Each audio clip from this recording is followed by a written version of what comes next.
Aujourd'hui, je te présente mes 10 meilleurs conseils pour devenir musclé en 2023. On démarre avec le premier conseil qui est celui de bien t'échauffer avant tes séances et de passer au moins 10 minutes à cette partie. Que ce soit au niveau musculaire, au niveau articulaire, en termes de mobilité, mais aussi au niveau nerveux. Sur le premier exercice de ta séance, ça va être hyper important de bien t'échauffer, de bien te préparer pour éviter de te blesser et tout simplement pour performer. Mon deuxième conseil, c'est qu'en 2023, tu vas visualiser tes séries. Plutôt, tu vas te préparer mentalement avant tes séries pendant quelques secondes pour te concentrer et ne plus faire tes séries machinalement comme tu l'as peut-être fait auparavant. En faisant ça, tu vas vraiment t'assurer de faire des séries productives, d'effectuer des répétitions de qualité et donc d'atteindre tes objectifs par une augmentation de l'intensité que tu vas pouvoir mettre dans ton entraînement. Mon troisième conseil, et je pense que c'est le plus important, c'est celui de te fixer des objectifs concrets, mesurable et surtout dans le temps. On est tous d'accord, on a tous ces mêmes objectifs de progresser, d'être en meilleure santé, de prendre du muscle peut-être, de perdre du poids, mais ils sont très vagues. Moi, ce que je voudrais, c'est que tu te fixes des objectifs très précis, spécifiques par rapport à toi, en fonction de ton profil et de ce que tu recherches vraiment. Ça peut être réussir à effectuer 100 pompes d'affilée, réussir à passer 10 tractions, à perdre 5 kilos, à faire de la corde à sauter, à aller nager, bref, ce que tu veux. Mais en faisant ça, tu vas tout de suite voir que tu vas pouvoir mieux orienter tes entraînements et donc tu vas moins perdre de temps et surtout tu vas t'entraîner de manière spécifique par rapport à ce que tu veux vraiment. Le quatrième conseil, il rejoint le troisième,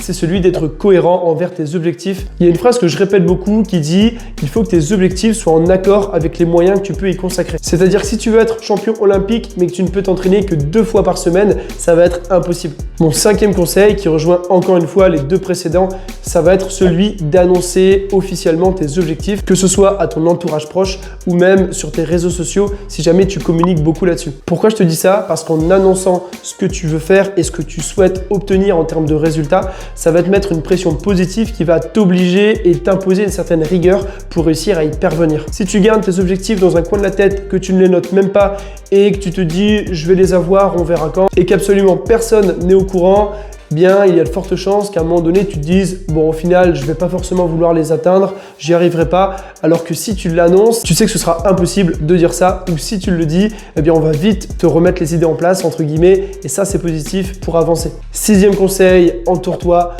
de gens positifs et entoure-toi comme il faut pour réussir. On est le reflet des 5 personnes avec qui on traîne le plus. Donc, si ton entourage se résume à des personnes non sportives qui fument, des personnes qui sont négatives, des personnes qui ne vont pas te tirer vers le haut, forcément, tu as de grandes chances d'échouer dans tes objectifs. Au contraire, si tu baignes dans un environnement et un entourage bienveillant, tu as toutes les chances de parvenir à tes fins et donc à prendre du muscle en 2023. Si tu es d'accord avec ce conseil, dis-le moi en commentaire et lâche un pouce bleu. Mon 7e conseil, je trouve qu'il est vachement d'actualité depuis quelques années, c'est celui de faire attention aux réseaux sociaux et faire attention généralement à ce que tu vois sur Internet, puisque comme tu le sais sûrement, Internet, ce n'est pas la réalité, ou du moins chaque créateur de contenu va cacher des choses et ne va pas tout dire, bien que tu pourrais penser le contraire. Je vois beaucoup de personnes, de jeunes en ce moment qui se transforment en 6 mois, 1 an, mais clairement ça court pas les salles, c'est pas du tout la majorité des cas, et le fait de s'identifier à ce genre de personnes, ça peut d'un côté nous faire avancer, nous tirer vers le haut,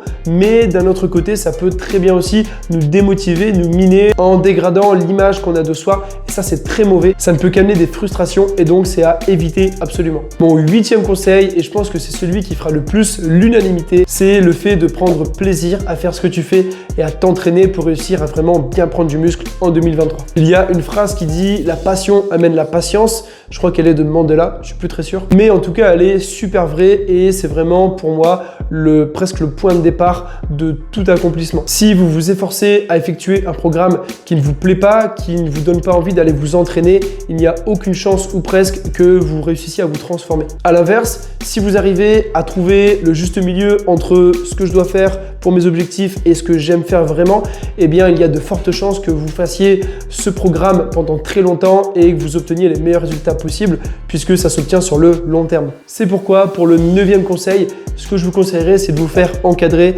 suivre par un coach, par une personne compétente en qui vous avez confiance. Bien sûr, ça peut être n'importe qui, je dis pas ça spécialement parce que je suis coach, mais plus généralement par une personne qui va vous guider et vous permettre d'y voir plus clair sur votre pratique sans perdre de temps et surtout de valider tous les points qu'on a vus juste avant. Bon, si jamais vous voulez quand même tenter l'aventure Scan Training. Je mets tous les liens en description et comme ça, vous pouvez me contacter. Enfin, le 10e et sûrement le conseil le plus important, c'est le fait de t'abonner à cette chaîne. Donc si tu veux vraiment devenir musclé en 2023, abonne-toi à la chaîne YouTube Scan Training. Le bouton est juste en dessous. Ça va te permettre de recevoir nos meilleurs conseils pour cette année, en savoir plus sur la prise de muscle, sur la perte de poids, se motiver et tout simplement pour avancer tous ensemble. On va faire en sorte de faire de plus en plus de contenu, du contenu qui va être informatif, également de la motivation. On va traiter de plein de sujets. Je vais essayer de faire intervenir pas mal de personnes également. Donc, n'hésite surtout pas à nous suivre pour rejoindre l'aventure et le mouvement Scan Training. Sur ce, je vous souhaite à tous de passer de très bonnes fêtes de fin d'année. On se dit à l'année prochaine en 2023. 2022, c'était bien. 2023, ce sera mieux.